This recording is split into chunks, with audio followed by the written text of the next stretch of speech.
అందరికీ అన్నీ నేర్పించేస్తే మన మాట వినరేమో అనే మైండ్ సెట్ తీసేయండి. మీ డౌన్ లైన్లో వచ్చిన ప్రతి లీడర్కి ప్రతి సబ్జెక్ట్ నేర్పించండి. వాళ్ళు వేరే కంపెనీలకు వెళ్ళిపోతారేమో, మనల్ని వదిలేసి వెళ్ళిపోతారేమో. మీరు వాల్యూస్ తోటి మీరు నేర్పిస్తూ వెళ్తున్నప్పుడు వీళ్ళు ఇక్కడ కాదని ఇంకొకడికి వెళ్ళిపోయినా అవి నేర్చుకున్నా సరే ఒక ప్రాపర్ అప్లైన్ని మోసం చేసి వెళ్ళినప్పుడు ఖచ్చితంగా అక్కడ సక్సెస్ అయితే చూడలేరు. మోసం ఎక్కువ రోజులు నిలబడదు.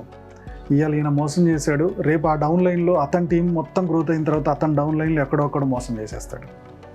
వాల్యూస్ కట్టుబడిన వాడు ఈ డైరెక్ట్ సెల్లింగ్ బిజినెస్లో నిలబడి ఉంటాడు.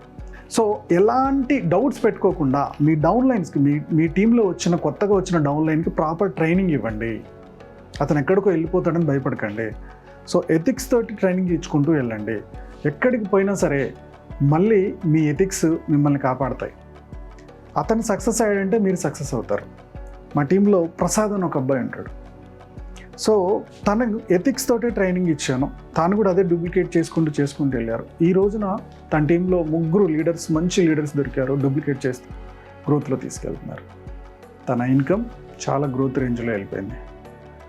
సో ఎప్పుడు కూడా మొత్తం నేర్పిస్తే డౌన్ లైన్స్ పారిపోతారేమో అన్న ఆప్షన్ ఆలోచించొద్దు.